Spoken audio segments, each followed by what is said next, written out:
estos días hemos tomado conocimiento de este caso de bullying que ha sido sancionado por un juez del 5º Juzgado de Familia de Lima, en el que se le ha impuesto a un jovencito una terapia psicosocial y un pago de 300 soles de reparación civil por las lesiones ocasionadas a otro adolescente. Este caso de bullying ocurrió en el año 2011 y esta sería la primera sentencia judicial en ese sentido. Pero aquí lo importante es que no lleguemos a este punto para ver qué podemos hacer para evitarlo. Está con nosotros Julio César Caroso, presidente del Observatorio sobre la Convivencia en la Escuela. Señor Caroso, buenas tardes. Buenas tardes. Bueno, es así como se lo quiero plantear de principio. ¿Qué podemos hacer? ¿Qué se puede hacer los padres? ¿Qué pueden hacer para inculcar a los niños no caer en ser buleados ni en bulear, ¿no? Yo creo que vale la pena, en primer lugar, hacer una reflexión respecto a qué puede conducirnos medidas legales como esta. Por ejemplo, al niño lo han sacado de ese colegio y lo han pasado a otro colegio. Y lo que preguntamos es lo siguiente: ¿eso significa de que el bullying desapareció del colegio en donde estaba el niño? No. Así que el efecto legal en cuanto a la institución es nulo. ¿Qué pasa con el niño que lo sacan de este colegio para trasladarlo a otro? Si el niño sigue manteniendo su perfil de vulnerabilidad, es probable que allí pueda nuevamente ser agredido y acosado por otro matón. O pudiera ser lo siguiente que puede ocurrir, y ocurre. Este niño, o por iniciativa propia, o por sugerencia de alguien, para que no sea agredido, debe aprender a defenderse. Él llega al siguiente colegio y se convierte en el agresor. Y todos los estudios nos indican de que este agresor, que fue originalmente víctima, resulta ser más despiadado y cruel que lo que fueron con él. Que él experimentó. Entonces, ¿qué vemos en los dos lugares, en los dos extremos? Institución, individuo. El efecto legal de la ley o de la sentencia es absolutamente nulo. Desde su punto de vista, ¿no debería haber estas sentencias judiciales? No, yo creo que no. El Ministerio de Educación ha empezado a implementar lo que se aprobó en el año 2011, la ley 29719, y el año pasado, en junio, se aprobó el reglamento de esa ley. Sabemos de que en este momento existe todo un proyecto de trabajo. El día martes me he informado de esto con el señor César Bazán, que está a cargo de esto, y sé de que eso es un paso importante. La ley 29719, para que nos entienda el público, es una ley anti-bullying. Expresamente está dirigida precisamente a todos estos acontecimientos.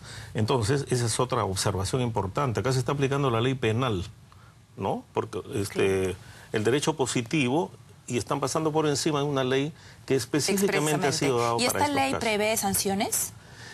La ley prevé sanciones, aunque no dice cuáles. El reglamento, por el contrario, elimina la palabra sanción y castigo inteligentemente y propone lo que son medidas correctivas.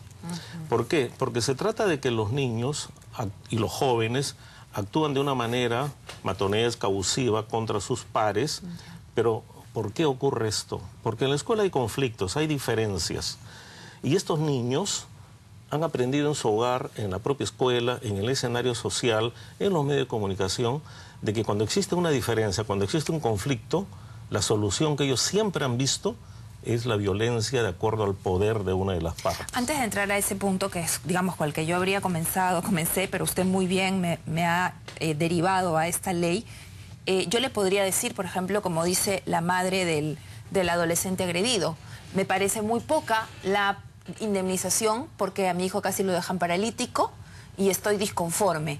O sea, también le podría decir, ¿por qué no va a haber una sanción judicial? Necesitamos mano dura para que se acaben estos casos de bullying. Yo entiendo la sensación de impotencia que la señora tiene y la comparto. Soy solidaria con ella y con su hijo victimizado. Pero imaginémonos lo siguiente.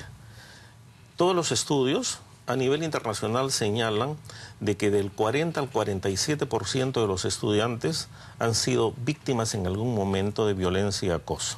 Imaginémonos entonces de que este 47% presente demanda con los agresores, contra los padres de familia o contra las instituciones educativas. Imaginémonos no solamente el problema de la carga procesal que tendría el Poder Judicial, que no me interesa mayormente eso. Lo que me interesa es de que en la escuela se va a producir una confrontación enorme porque acá se trata yo gano y tú pierdes, o a la inversa, ¿no? El demandante versus el demandado.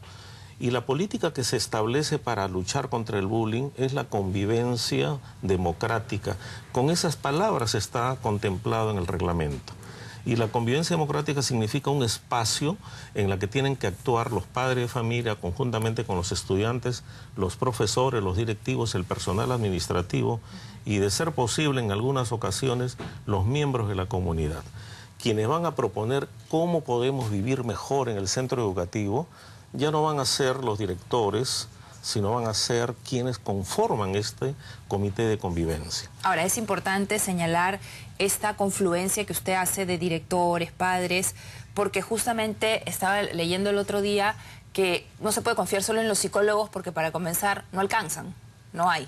Entonces, y no solamente sería de ellos, porque después el chico va a la casa y es ahí donde creo tiene problema de origen, ¿no? ¿Cómo lo ve usted? Es cierto. Yo soy psicólogo, entonces entendería, pues, qué bueno que acá tenemos un espacio de trabajo importante. Pero es cierto también, eso que señala, no hay suficiente número de psicólogos, ni lo va a haber, porque estamos hablando de 100.000 centros educativos y apenas hay 20.000 colegiados, no todos los cuales se van a dedicar al ámbito educativo, porque no les atrae o no les interesa. No es esa entonces la fórmula. Lo que en este caso nosotros debemos pensar es de que la responsabilidad de hacer frente contra la violencia escolar y contra el bullying en particular, que quiero que quede claro, no es una actuación de violencia, no es una situación o un acto de violencia único, es una relación de violencia. Porque el bullying es una sistematización del maltrato del agresor contra la víctima. Claro, no es un día que me molesto. Así es.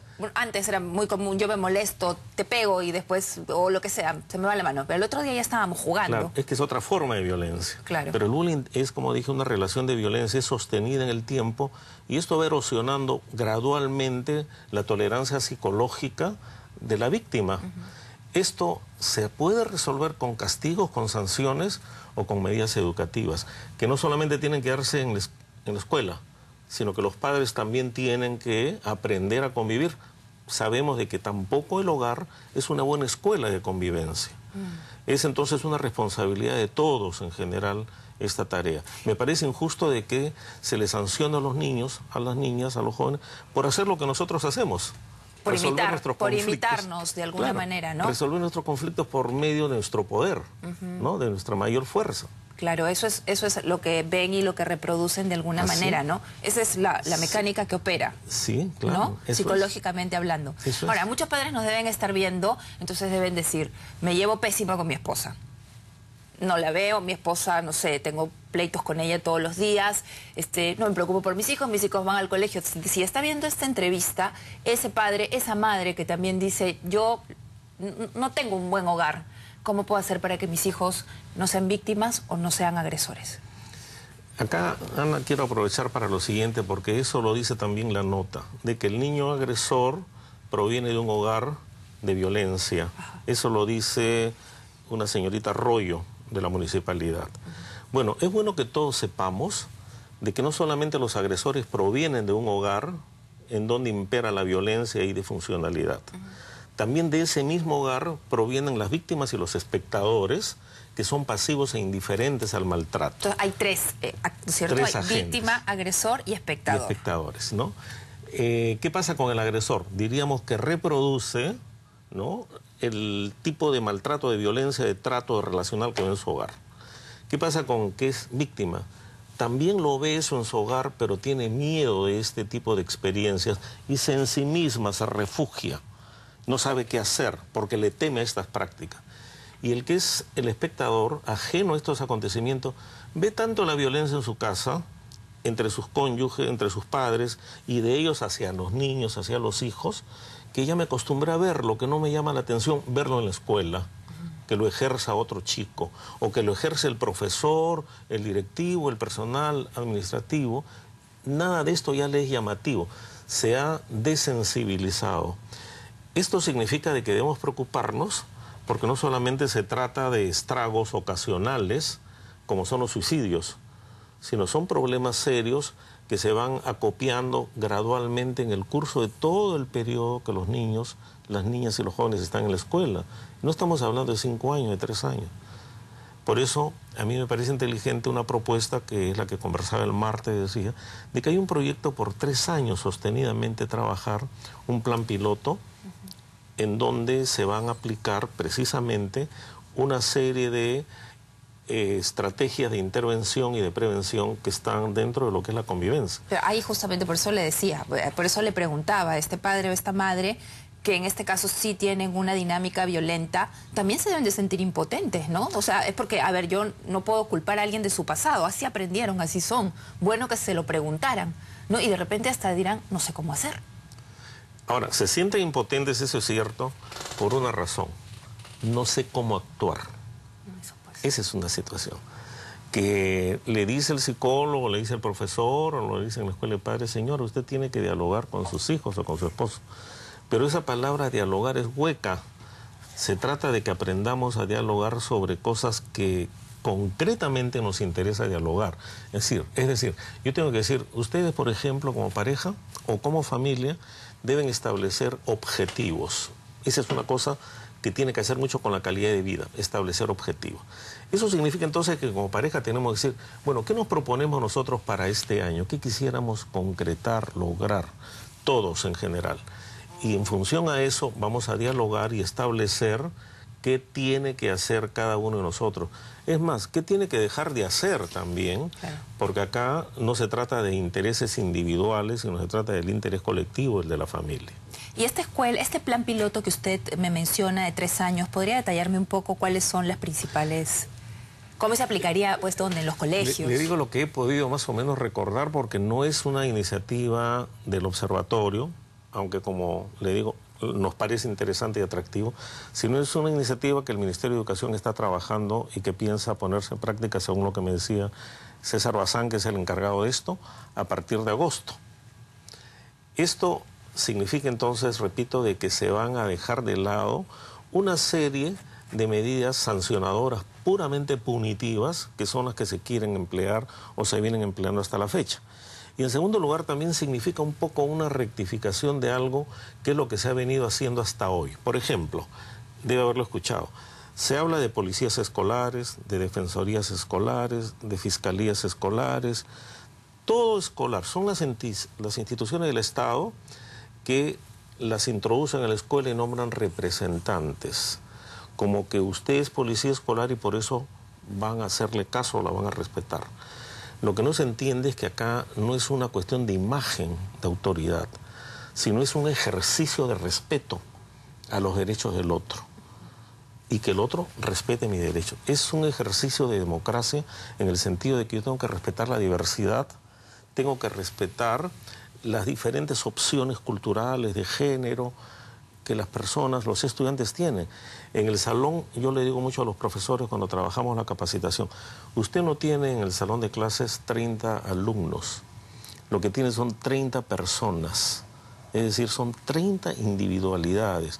Y la escuela, a través de la educación, lo que quiere es homogenizar a los 30, o sea, hacerlos igualitos. Y eso es en realidad un acto de violencia. Claro. ¿No es cierto? Lo que tenemos que hacer es respetando la individualidad de cada quien, buscar qué objetivos sí podemos conquistar como todo, porque nos interesa aprobar el año y aprender una serie de cosas que no solamente son conocimientos, claro, sino es ciudadanía, por ejemplo. Quizás, ¿no? A ver, no quiero despreciar los conocimientos, pero en muchos casos creo que lo que más uno aprende es humanidad, ciudadanía, democracia, ese tipo de valores que luego sirven para toda la vida. Al libro uno vuelve. El conocimiento siempre está allí, pero lo que queda marcado adentro una sola vez, nada más. Con los profesores nos contaba que el observatorio trabaja. ¿Qué otros problemas, aparte de esta intención de homogeneizar, encuentra? Bueno, el tema también es de que los profesores siguen... Hay una cosita que quisiera mencionar. Hay un cuadro que se conoce como el síndrome del burnout, que es el estrés laboral o el quemarse por el trabajo. Los estudios indican de que quienes son más expuestos a experimentar este síndrome son los profesionales de la salud, porque trabajan con una población muy demandante, muy exigente. Y el segundo lugar está ocupado por los profesores, que trabajan también con una población demandante, exigente, porque este síndrome se adquiere en trabajo con personas. el rasgo más característico y más letal que tiene este síndrome es la insensibilización. Entonces, yo siempre le pongo el caso. Un buen ejemplo de insensibilización es el que nosotros vemos, por ejemplo, con el personal médico y paramédico en los hospitales cuando uno va a hacerse ver. Hay una que parece que no le importamos. De indiferencia, sí, ¿no? Que uno siente que realmente no le interesa a nadie. Eso nos duele. El profesor, decíamos, ocupa el segundo lugar con un 47% en este problema. Los profesores también se han habituado un poco a esto. No quiere estudiar, no quiere aprender, no quiere acatar. Ya no me importa. Ya no puedo hacerlo. Es su problema. Claro. Es su problema. A mí me interesa este grupito. De manera tal de que los maestros, sin darse cuenta, están incurriendo en una exclusión peligrosa. Y naturalmente ellos no pueden esperar de que esos estudiantes excluidos lo respeten, quieran escucharlo, lo aprecien. Los profesores deben comenzar a revertir esto, sensibilizarse, humanizarse en su trabajo. Y para eso es importante, por ejemplo, reconocer su condición de persona. El caso de Paco Yunque, que a veces se los ilustro, es importante, ¿no? ¿Por qué llegas tarde?, le dice el profesor a Paco Yunque. Y él le dice, porque fue a comprar el pan. Y el profesor le insiste, todavía autoritario, lo hubieras hecho más temprano. Y él le dice, más temprano estuve cuidando a mi hermanito. Igual lo castiga. Entonces, ahí está la imagen de, dije, ver a la persona. ¿Qué hay detrás de este niño, de esta niña, de este joven que llega a la escuela? ¿No? En ese sentido, también quería preguntarles qué han encontrado en estos casos, que son pocos, pero igual son impactantes, de niños que se suicidan. Este es un caso verdaderamente penoso por lo irreversible de que significa su presencia. En uno de los trabajos del observatorio nosotros hacíamos hincapié en algo que es recurrente en todos los casos. Después de que se produce el suicidio y se entrevistan a los compañeros y a los propios familiares, todos coinciden en que lo venían acosando, se burlaban de ella o de él, lo humillaban, le decían esto. Y la pregunta es, ¿por qué hablan posteriormente a que se ha producido el desenlace? ¿Por qué no lo hicieron antes? Porque no existe una cultura de solidaridad. León Trachtenberg mencionaba la solidaridad como una de las grandes armas para luchar contra el bullying. Claro, no existe la cultura de la solidaridad. Es más, diríamos que los padres, sin querer queriendo, hacemos lo siguiente: tú no te metas en problemas en la escuela que no sean tuyos. Esto es, los padres educan a la insolidaridad de sus hijos. Entonces, este es un hecho, pero además hay algo más que quisiera yo puntualizar sobre el caso de los suicidios. Los suicidios son apenas, diríamos, el pico de la gravedad de este problema social que existe en la escuela. Porque muchos niños, si llegan al suicidio, es porque vienen experimentando sostenidamente durante mucho tiempo, y mucho tiempo no quiere decir medio año, mucho tiempo puede ser un mes, que sistemáticamente viene siendo vulnerado, agredido, sin que nadie lo apoye, ni sus compañeros, ni los profesores, ni los padres de familia. Llega un momento determinado en que él decide acabar con su vida porque no tiene sentido vivir en un mundo tan hostil en que nadie lo ayuda, nadie lo apoya. Pero también hay otro factor. Muchos niños viven ese clima de violencia del suicida, pero no se suicidan. Aquí hay que averiguar cuál es la causa por la cual esto no se suicida.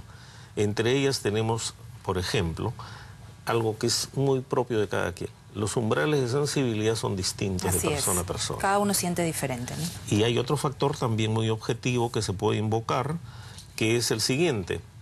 Hay niños de que tienen una experiencia de violencia familiar, contextual, mucho más intensa, y están, diríamos, un poco preparados para tener más tolerancia a cierto tipo de violencia. Y otros no. Entonces son más devastadores estas experiencias. Claro, y estas diferentes experiencias confluyen pues en el colegio. Sí. Acá tengo una pregunta. Aula 5 del Twitter me pregunta, doctor, ¿qué hacer con niños de 4 y 5 años que ya son violentos en el colegio? Que son violentos. Que ya son violentos en el colegio. 4 o 5 años de chiquitos.